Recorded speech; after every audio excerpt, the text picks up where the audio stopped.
Catanduanes.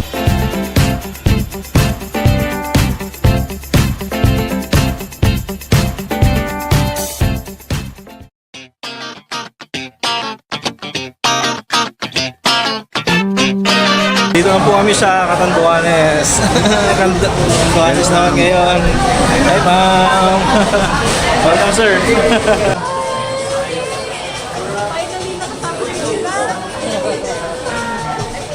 Starstruck ko kaya. Idol!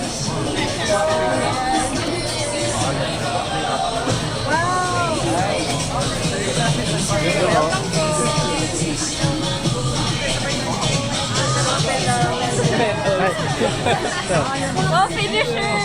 Finisher. Thank you!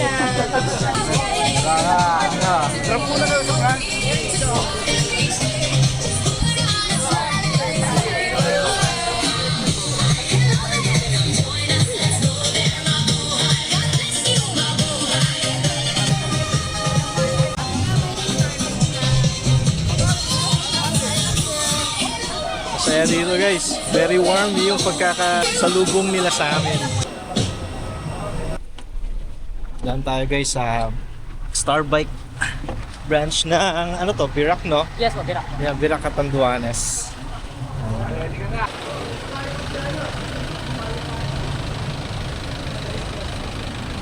Nag-drop by muna kami dito sa Starbike Virac Catanduanes. Ayan. So kung kailangan nyo ng motorcycle and maru, meron sila dito. Ayan guys oh. Ayan, mga motorcycle sila dito. And syempre, maru bikes.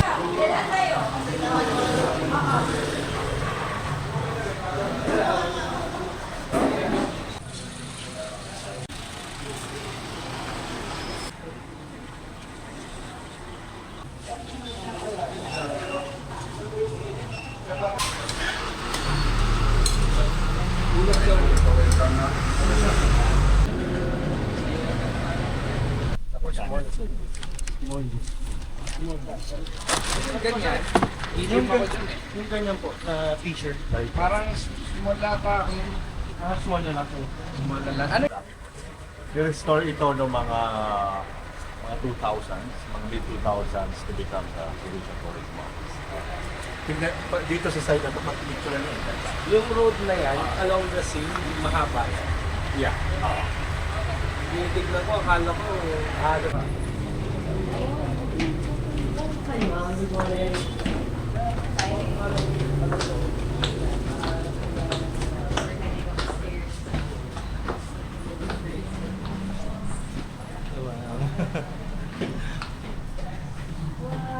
Oh, ang ganda. Sige po. First time niyo, sir, dito po. First time po. Welcome to the Happy Island po. Kasi sino ma'am? Okay. Wala na sino. Tara Pam. So, dito po tayo. Ito yung museum. Yes. Okay. So this is province-wide na, sir. Tapos, yung lahat ng item dito is donated Wow. po. Lahat ng mga, andito, ng mga Katandunganon. So yun po yung tawag sa amin dito, sir, yung mga locals dito sa Catanduanes. Ano tawag po? Katandunganon. Katandunganon. Katandunganon. Ayun, okay po. Oo. Yung iba po kasi, parang, ang akala nila is katandungan nyo. Pero Oo nga. katandunganon po. Yes po. So dito po, ito po yung origin po ng pinagmulan ng pangalan ng Catanduanes po. So yan is tando. Opo. Tando ang tawag. Aklik beetle po. Ayun yung mga maiingay mong sa gabi. Yung natango po yung ulo na that creates clicking sound. So, galing po sa salitang tando, naging katanduan kapag madami, tapos hanggang naging katanduanes. Madami pa rin ganyan. Madami pa din, ma'am. Ah, Oo. that's good. So, ito siya. Yung ibang mga turista na hindi familiar dyan, ang akala nila ipis. Alam ko na. Para naman kasi talaga ipis. Ang dami kasi mga species ng click beetle. Pero ito po, kumbaga, itong pangalan na to, nung nasakop na po kami. Pero yung the original name ng Catanduanes po na bigay ng mga locals dito sa amin ay Isla de Cubos. So, galing naman po yun sa salitang kubo. Oh, so, literal kasi nakakatira yung mga native dito sa kubo po. So, kumbaga, yung pagpapangalan ng isang lugar nun, ibabase nila kung ano yung nakikita nilang madami. So kagaya po dito sa Verac. So ito yung capital town ng Catanduanes po. Galing po siya sa salitang Binak. So yung Binak, opo, yung salitang yung salitang po yun is Spanish term po ng burak. Opo, burak. Opo. Kasi yung mga puno po talaga dito sa sentro is madaming mga bulaklak. Okay. So, eto naman po. So, dati po, ang Catanduanes po is a sub-province of Ambus, Camarines, at ng Albay on the early 1900s. So, taong 1945 po, nung maihiwalay or maging independent province ang Catanduanes. Perfecto. Yes po. So, he is the father of Catanduanes. So, he was born in Masbate, pero yung family nila is po, lumipat dito sa Caramoran. Opo. So, tinawag siyang father of Catanduanes kasi siya po yung nag-file ng House Bill sa Congress to separate the Catanduanes from Albay. Perfecto kasi last Perfecto ko po. Ay, talaga po? Wow, siya. Ay, Pamela buti. perfecto. Baka taga-Bicol yung ano mo. Yes po. Ay, ganun. Oo. Di ba? May hawig nga kayo. So, ito naman po, yung major and local ganda. and major festival po dito sa Catanduanes, yung Abaca Festival. So, ito po, since Catanduanes po is the Abaca capital of the Philippines, yes po, kami po ang top producer ng Abaca or Manila Hemp sa buong Pilipinas and also Pilipinas globally. Opo. So, ito lahat po is gawa sa Abaca. So, yung isa sa pinakamakagandang fiber ng Abaca po, ito. Yung Abaca pinukpok. Yan po na may kulay. So, literal na pinupukpok yung fiber niya para maging ganyan kapino. Opo, yung Abaca. So, ginagamitan po nila ng natural dye. Tapos, dapat dry cleaning lang din. Opo. Tapos, ito naman ginamit po ito sa festival sa Sorsogon during Kasanggayahan. Opo, so this is 15 kilos in total. Opo. Sinuot siya ng aming festival pin for 5 hours for street dancing competition. So, ganun siya katagal sinuot po. So, ayun. So, bukod pa dito, madami pa pong pwedeng magawa sa Abaca. So, from accessories, textiles, so even yung old money natin, di ba po, gawa po yun sa, or may materials na galing sa Abaca. Abaca. So, this is the raw materials po na pinuproduce ng Catanduanes po. So, sa paglilibot niyo po dito sa probinsya namin, madami po kayong makikita Makikita mga nito. ganitong nakasampay sa gilid kasi pinapatuyo po. So, ito yung traditional na pag-weave ng Abaca. So, parang gamit nila is yung bolo, ganyan, na may mga talim-talim po. Pero ngayon po kasi is medyo mas madali na yung pag-process kasi may mga machines. Machines na. Opo. So dito naman, so ito yung Sangkilaw outfit po. So yung Sangkilaw, that is the old name or old version ng crop top ngayon, ma'am. So, May sa ganun na kanila pala wala before, sila no? na crop top, yes. During Spanish era, yeah. Tapos yung partner is yung, tawag dito, tapis. Yes, opo. Tapos eto naman, modern barong, nagawa din sa Abaca. And, pero hindi siya yung sobrang pino po, sir. Oh, medyo makapal siya, no? Oo. Tsaka pag susuotin ito, sir, mas okay if may lining sa loob. Yeah. Tapos dito naman po, yung ilan sa mga lumang gamit. Mga lumang So gamit. this one, ito po yung mga lumang camera. Yung pinakaluma po dito, yung sa gilid po. Yung tinatawag na daguerreotype camera. So yung daguerreotype camera, sir, since 1839 siya yung pinakaluma dyan. Siya din yung pinakamatagal bago makapag-capture ng photo.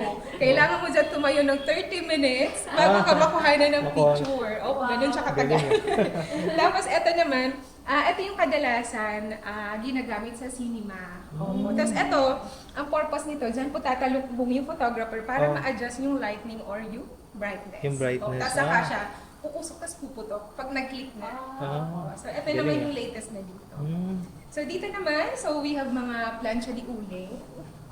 Mga plancha yan, sir. Nahabutan Even ko yung sa to. gitna. Oo. Maliit pa ako, may ganyan kami sa probinsya. Dito, sir, meron pa naman yan. Meron pa rin, oo. Lalo na pag ano. Parang nilalagyan yan sa dahon ng saging ba? Ako, yung sa gitna, sir. Yung sa gitna. Ito. Yan yung pinakaluma, 1930. So, pag gagamitin siya, since wala siyang maayos na, ang tawag dito, cover, tsaka hawakan, yung paplansyahin dapat papatungan ng dahon ng saging. Saging, oo. Tapos sabi nila, pagpabango na din daw yun. Papabango na din. So, ganun po. So, eto naman, so this is Ma'am Carmen Camacho. So, siya po yung tinaguriang Queen of Kundiman year 1960. Mga kasabayan niya po si Ma'am Pilita Corrales. Siya po yung kumanta ng aming popular folk dance sa buong Bicol region, yung Pantomina. Wow. Opo, yung Pantomina po, tawag yan, yung movement niya or yung sayaw niya, parang gagayahin mo yung sayaw ng manok na nagliligawan.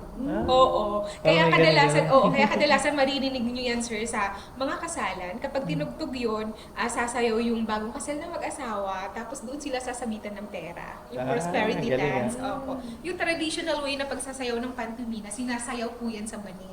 Oo. So, ganun siya. So, ito naman, ito yung mga baul. Ayan. So, ganito yung baul dito sa Katanduan. Ganito siya. So, may, ano dito? Ayan. May galing, lagayan pa. So, ganito, para organize pa din yung mga damit ko. So, meron pa dito. Ganito na din. Parang treasure. Tapos ito yung chest. kaban. Oo. Ito naman yung kadalasang ginagamit nila pag nagta-travel. Sabi okay. nila pag mayaman ka daw ganito. Pag hindi Ganito. ganong mayaman ganito daw. Ganyan. Tapos ito yung lubang. So sa probinsya kasi sir, bago ka pa makapagsaing, kailangan mo muna magbayo ng palay. Oo. Oo. Pero ngayon kasi ginagamit ng mga machine, ng mga makina na, yun na lang is mostly ginagamit sa mga kakanin, especially linupak. Opo. Nakatikim na po ba kayo ng linupak? Opo. Okay. Parang madami kayong pwedeng ano dito po sa Catanduanes. So, ito naman yung mga bamboo basket. Ito yung higo and bithay. So, after mo bayuhin po yung palay, dito po yan lilinisan. So, yung bithay naman, ang kaibahan niya dyan sa nigo ang tawag niyan dito sa amin, may mga butas po siya sa gitna. Yung purpose naman yan, para naman doon sa malalaking mga butil. So, yung mga butil na matitira, tapos yung dumi, yun yung mahuhulog. So, mas mabilis. Okay. Galing Makes sense naman. So, dito naman po, ito may mga platesware kami dito. Yung bandihado po, ang ibig sabihin niya dito sa amin, yung serving plate po. Yan na malaki. Malaki. Oo. Tapos, sabi nila po, yung status daw ng pamumuhay noon, makikita mo daw sa dining area or sa dining table. Kapag ganyan daw yung mga plato, mga kutsara, tinidor mo, mayaman ka daw. Tapos yan yung kadalasan ilalabas lang, sir, pag may may occasion. Oo. Tapos pag wala na, tago na naman ulit. Filipino culture, hanggang ngayon man naman. Yes. Tapos ito naman, we have mga Philippine coins and paper needles. Ito, Philippine coins. Opo. Yeah. Tapos ito yung papers. Tapos dito, we have the kinky. Ito yung gasera po, or gas lamp noon. Apalis. Walis na. Okay, sige. Ayun. Ayun, may trivia. Yun. So, salamat, mama. Ano po name niyo, ma'am? We're lovely po. Okay po. Thank you po sa pag-tour sa amin. Meeting you, lovely. Thank you so much, ma'am.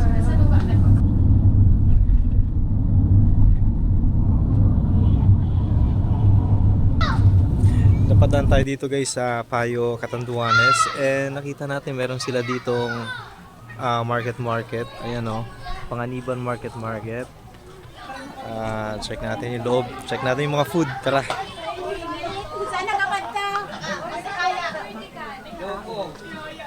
May nakapainan ng mga baragbag mo na. Ay, tama na lang po dito. Kung dito na lang yung ay, kan mo na.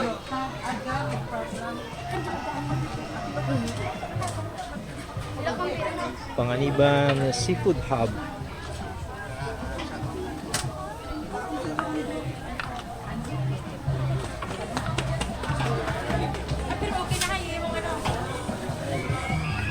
Ano muna tayo, mag-appetizer muna tayo.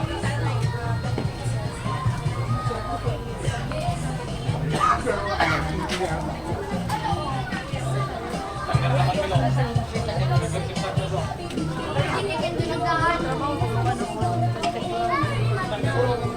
Hindi ko pwede lang yun. Amigo! Hindi lang pala food guys, meron din sila dito mga damit at kung ano-ano yung mga binibenta dito sa market nila. Okay, so first, of course, pili tayo ng crabs, yung mataba. Dito kasi sa Catanduanes, actually, may mga different crabs. Pero hindi sa Panganiban, iba yung lasa. Iba yung lasa, manamis-namis because of the habitat. Maganda kasi yung ano dito, maganda yung brackish water. Hindi pa siya polluted and at the same time, yung marine ecosystem is maganda talaga. So, it speaks up, kaya maganda yung ating mga quality ang crabs natin dito.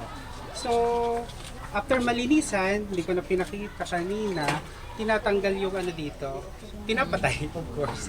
Kasi matatanggal yung mga galamay niya pag nilagay natin directly sa heat. Need po siyang maluto kasi ang ang crabs is carrier po ng Paragonimiasis. Kung narinig niyo po to, is alang fluke na inaano po yung tao, nag-i-infect sa tao. So, kailangan lutuin siya, steam. Actually, in-steam po siya using Coca-Cola. So, para maano lang po, ma-add yung flavor. So, after the steam, actually gagawin ko siyang seafood boil. Kasi lang hindi ko na na-prepare yung ibang sa crabs na lang siguro.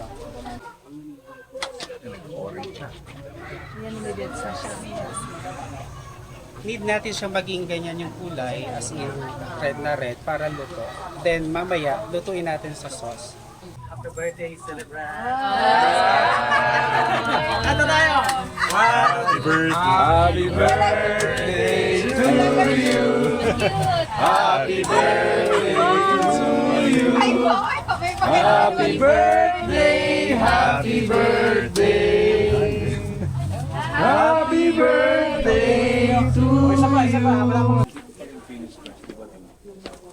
last time may nag-invite na ito lang.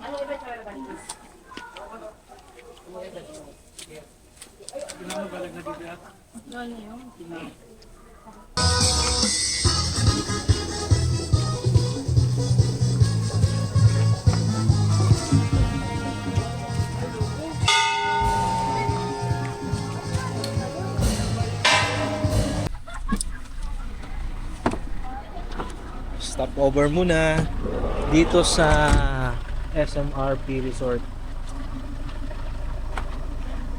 Tara, check natin.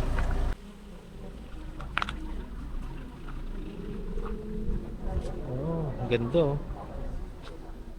Ganda. Good afternoon po. Saan pawis eh? Ayan, may swimming pool dito guys oh. Tubig na yan sa ilog. Dito din yan. Ang ganda ng ilog oh.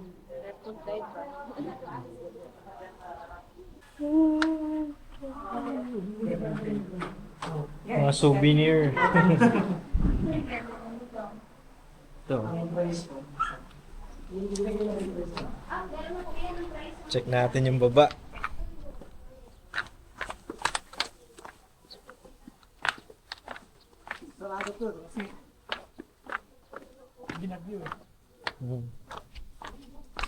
Ito yung swimming pool na nakita natin sa taas kanina.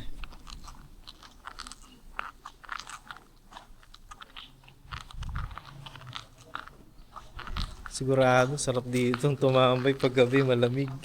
Tapos katabi pa ng ilog. Ayan yung ilog guys, so. Yan.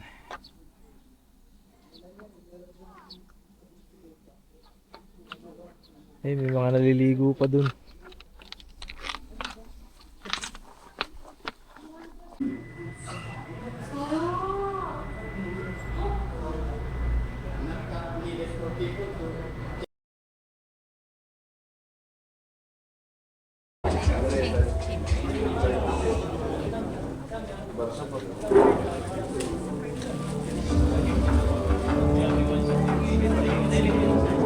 Our Heavenly Father, we offer you our thanksgiving.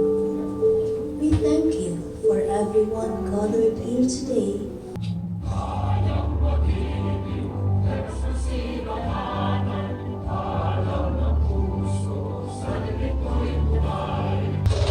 Sa bawat pulo ng kapuluan. Bakit daw hindi makatayo ang bisikleta mag-isa. Because it's too tired. Anyway, walay. Magandang gabi po sa inyong lahat. Thank you so much for coming. From Tourism Promotions Board, we are here to present another milestone of the tourism in Catanduanes.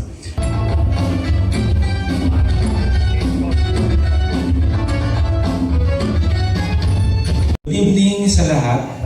I would like to begin by thanking TTB for giving the cyclists a chance to develop this tourism industry, yung cyclotourism. And thank you to the LGU of Catanduanes. Yung actually nag-connect sa amin with the Tourism Promotions Board na maging official partner sa bicycle rentals. So yun nga, like sinabi ni Sir Ben, na-launch namin first to sa Marinduque, and actually nagulat kami na marami palang cyclists dun sa area.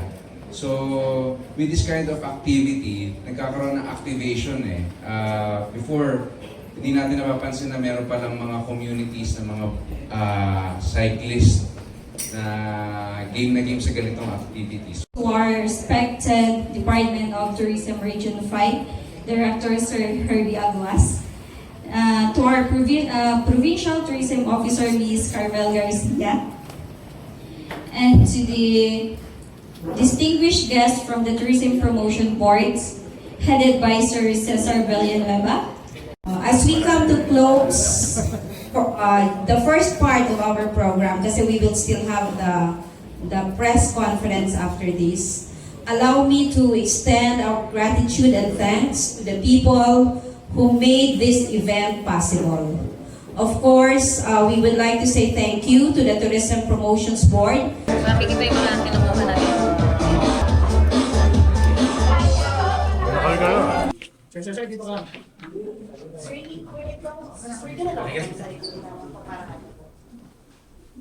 yung naka-black po. Para balance po. Yan, perfect.